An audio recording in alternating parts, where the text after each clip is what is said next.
जय माता दी। गुरुजी प्रणाम।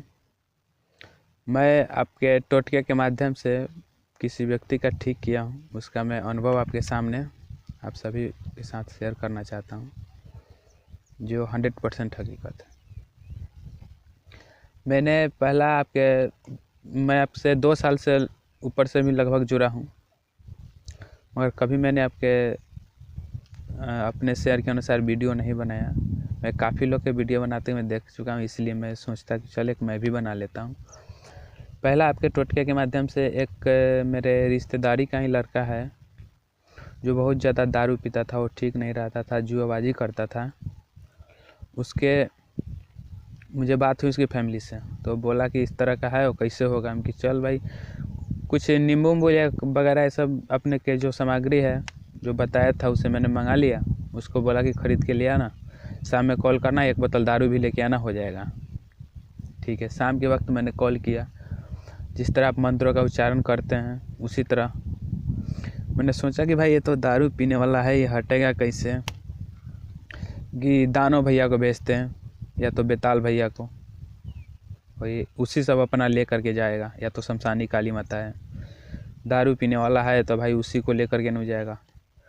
फिर मैंने मंत्रों को उच्चारण करके उसको नींबू कटवा दिया। बोला कि रोड पे जाकर को फेंक दो, वो फेंक दिया। फिर अगरबत्ती वगैरह जला करके मैंने बोला भाई दारू लाया, तो बोला कि हाँ लाया। कि जा, एक करण पिचासनी के नाम पे डाल, दूसरा भैरव भैया के नाम पे डाल, तीसरा शमशानी काली माता के नाम पे डाल। 3 जगह पे मैंने गिरवा दिया। उस दिन से वो ठीक हो गया, 5 दिन तक वो ठीक रहा। उसके बाद मैंने उससे दूसरे दिन मुझे बात हुई, ये टोटके के माध्यम से प्रयोग करने के बाद मैंने उससे कहा कि भाई पैसे, अब तो तू ठीक हो गया है, पैसा भेज दे। तो बोला कि कितना है। कि 2100 रुपया भेज। 2100 रुपया मैंने उसे बोला। वो बोला कि ठीक है मैं भेज देता हूँ। मैंने बोला कि 5 दिन तक भाई के अंदर में भेज दोगे तो ठीक रहेगा, या तो ठीक नहीं रहेगा। तो बोला ठीक है मैं भेज दूँगा। 5वां दिन उसने पैसा नहीं भेजा। 6ठा दिन से फिर वह दारू पीने लगा, जुआबाजी करने लगा।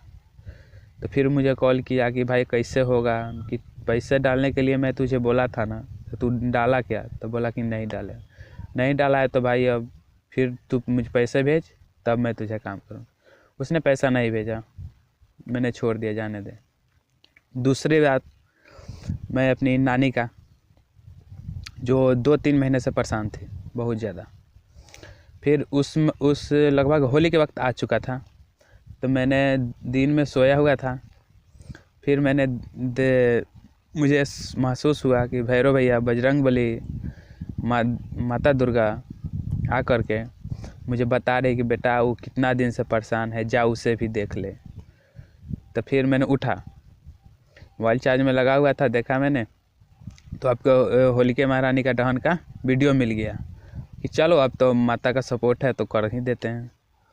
फिर उसके बाद नींबू, लौंग, जायफल, नारियल, अगरबत्ती का कपूर, इस सब यहाँ से चौक पर से ख़रीद के मैंने लेके गया। फिर सब आपने बोला था कि 20 नाखून के लौंग और कड़ू तेल को टच किए हुए उतार देना, एक मंत्र आपने बताया था, उसी के माध्यम से मैंने टच कर दिया। और आपने बोला था जब होलिका महारानी जब भयंकर रूप में आएगी तब उसे डाल के चले आना है।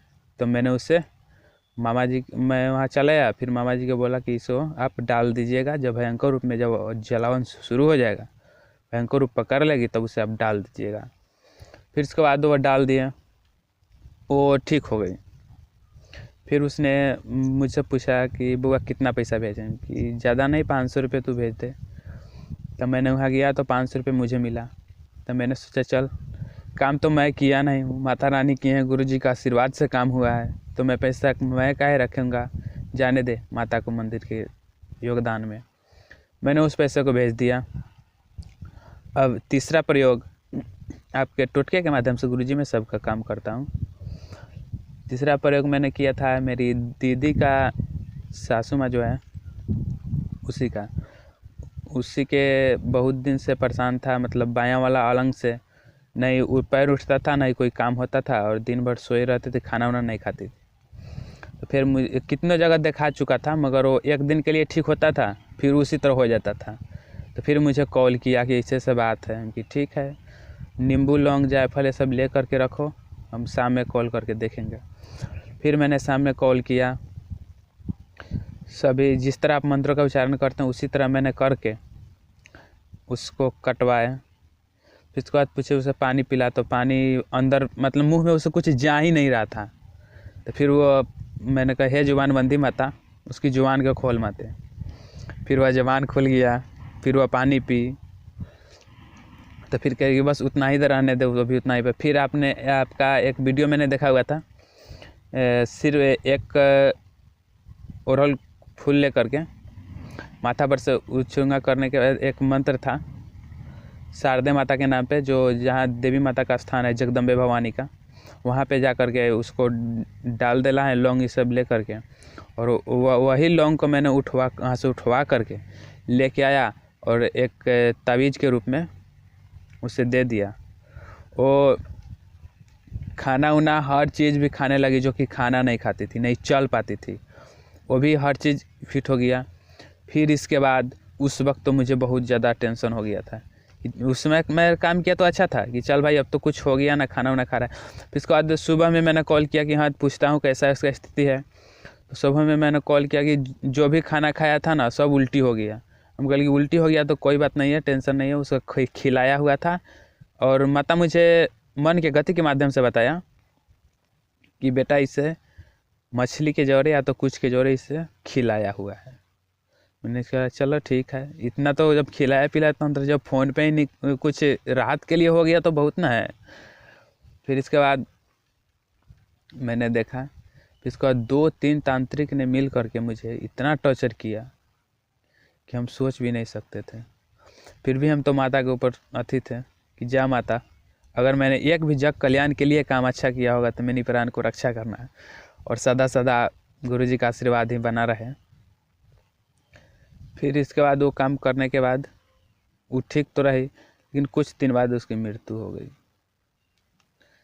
तो इसमें मैं क्या कर सकता हूँ गुरुजी, किसी को मरना होगा तो मैं क्या करूँगा। फिर तीसरा प्रयोग, मुझे एक दीदी है, वो भी बहुत ज़्यादा परेशान रहती थी और बात करते करते बोले खाना वाना खा रहे हैं, दवाई वाई खा रहे हैं, चेहरा नहीं बन रहा है। तो फिर मैंने बिछौना पर सोए हुए थे, फिर उसी तरह मैंने देखा और देखते देखते मुझे भैरव भैया के और बजरंगबली का आवाज़ हुआ कि अरे बेटा उसके ऊपर कुछ जीन खबीज होगा। तो ठीक है, मैंने बात करते करते मैंने बोला अरे तुम्हारे ऊपर जीन खबीज है। जैसे मैंने बोला ना मेरा कलेजा धक-धकाने लगा। तो बोला कि हाँ, मैंने पूछा कि इस तरह होता है, तो बोला कि हाँ इस तरह तो होता है। भी ठीक है, लौंग हो गया सब, नींबू जायफल लेकर के रख, कट कर दूँगा। फिर मैंने मंत्र का उच्चारण किया। आपने बोला था कि जिन खबीज को सिर्फ कामरू कामाख्या माता ही लेके जा सकती है। फिर मैंने कामरू कामाख्या माता को भेजा और वह गई, निकाल करके आई भी। उस दिन से भी वो ठीक है। तो उसने मुझे 211 रुपये के आसपास लगभग दिया था, वो भी मैंने मंदिर निर्माण में आपके अकाउंट पे डाल दिया। इतने तो मैंने प्रयोग किए हैं। हाँ, और एक और बात, इतना तो मुझे कंफर्म पता चलता है कि मेरे ऊपर माता का सदा सर्वदा आशीर्वाद है, गुरु का आशीर्वाद है। मैंने गुरुजी से कभी फ़ोन पे बात किया नहीं हूँ, मगर उसके दिल से याद करने वाले को सभी मनोकामना पूरा होता है। और इतना तक तो ज़रूर कि मुझे माता ने आधा दृष्टि दे रखी है। जब भी मैं किसी से कॉल पे बात करता हूँ ना, तो हम तो उसको पहली बार देखे नहीं थे, तो मैं कैसे कह सकता हूँ किसी और को।